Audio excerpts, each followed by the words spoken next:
You're about to discover one of the most disturbing scandals in modern Christian publishing and the heavenly tourism genre.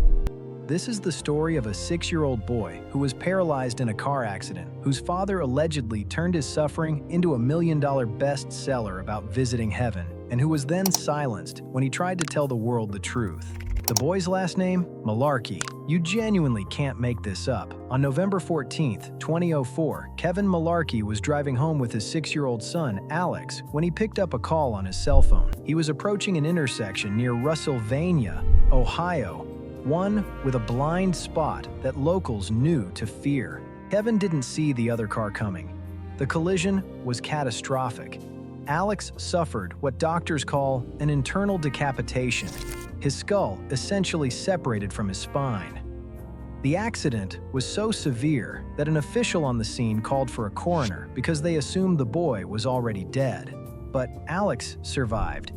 He was airlifted to Columbus Children's Hospital, where he fell into a coma that lasted 2 months. When he finally woke up, he was a quadriplegic, 6 years old, and he would never walk again. And that's when the story takes a turn you need to pay close attention to. After an Associated Press reporter casually mentioned to Kevin that he should write a book about what happened, Kevin connected with literary agent Matt Jacobson from Loyal Arts Literary Agency and landed a deal with Tyndale House Publishers, one of the largest Christian publishers in the country.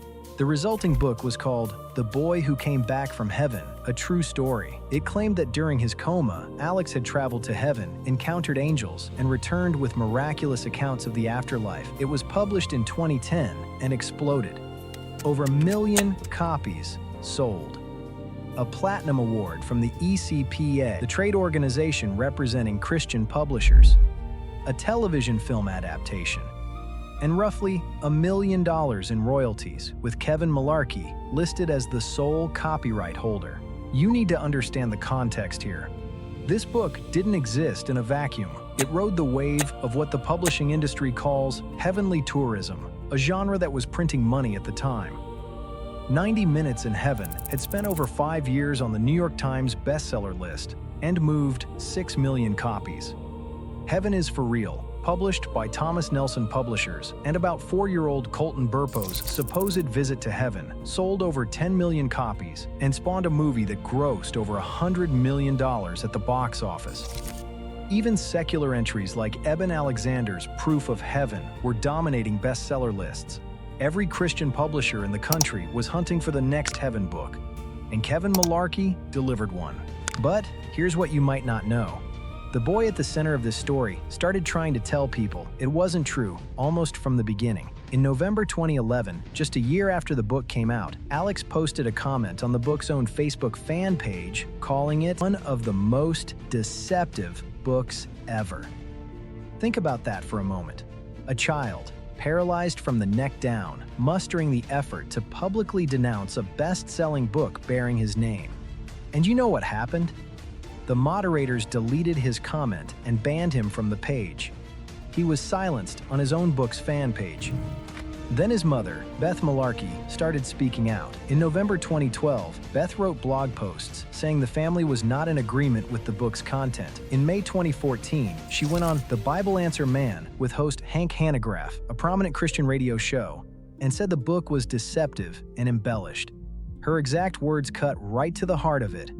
The truth is getting twisted, distorted, and packaged to be sold to the highest bidder.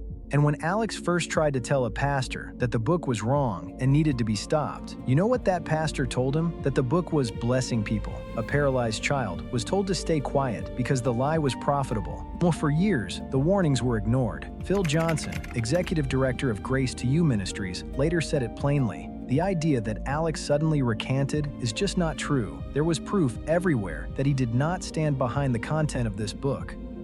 But it was a best-selling book. Nobody in the industry wanted to kill it. Nobody wanted to kill the golden goose. Then, on January 13, 2015, Alex released an open letter through the Pulpit and Pen blog that shook the Christian world. His words were devastating in their simplicity. I did not die. I did not go to heaven. I said I went to heaven because I thought it would get me attention. People have profited from lies and continue to. They should read the Bible, which is enough. The Bible is the only source of truth. Anything written by man cannot be infallible. 2 days later, Tyndale House pulled the book from print. Lifeway Christian Resources yanked it from their shelves, and then the entire house of cards collapsed. Lifeway announced they would stop selling all heavenly tourism books, every single resource claiming experiential testimonies about heaven. The genre that had generated hundreds of millions of dollars was suddenly toxic. The Southern Baptist Convention had already passed a resolution in 2014 warning against these books. And now, the industry was finally listening. But the damage to Alex's life was far from over. In April 2018, he filed a lawsuit against Tyndale House publishers. The suit alleged that his father had concocted the heaven story and sold it to Tyndale, and that Alex, whose name was on the cover, never saw a dime. The truth is that Alex does not remember anything from the time when he was in a coma, the lawsuit stated. Alex himself told reporters, "I didn't write it. I have no idea what's in it. I don't know what I said." Kevin Malarkey, for his part, vanished from public life the day his son recanted. He disappeared so completely that the Washington Post actually reported he was dead. When he finally spoke to a journalist in 2019, he stood by the book, saying only that Alex either lied when he was 6 or when he was 18.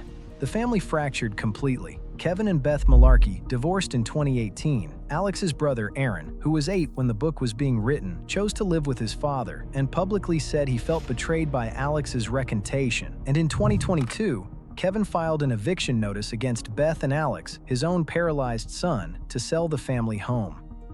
Beth and Alex were forced to move into a home in nearby Bellefontaine with help from the Logan County Board of Developmental Disabilities. You should sit with that for a moment. A quadriplegic young man whose childhood trauma was packaged into a bestseller he never wrote and never profited from was evicted from his home by the father who held the copyright. The lawsuit finally settled in August 2024. The terms are confidential. Neither side can discuss whether Alex received a huge windfall or a small token. His attorney, P. Scott Miller, could only say, "I cannot say anything more than that the case settled." Through it all, there's something you should know about Alex Malarkey. Despite being a quadriplegic requiring full-time care since the age of 6, he became the valedictorian of his high school. After the settlement, he said something that reveals more about his character than any heavenly tourism book ever could. "It's amazing how God has made it all work out in a great way. I'm really excited to now move forward to see what I can make of life." This story should challenge you on a deep level. It asks you to consider what happens when faith becomes an industry, when a child's suffering becomes content, and when the people who should protect the truth are the very ones profiting from the lie.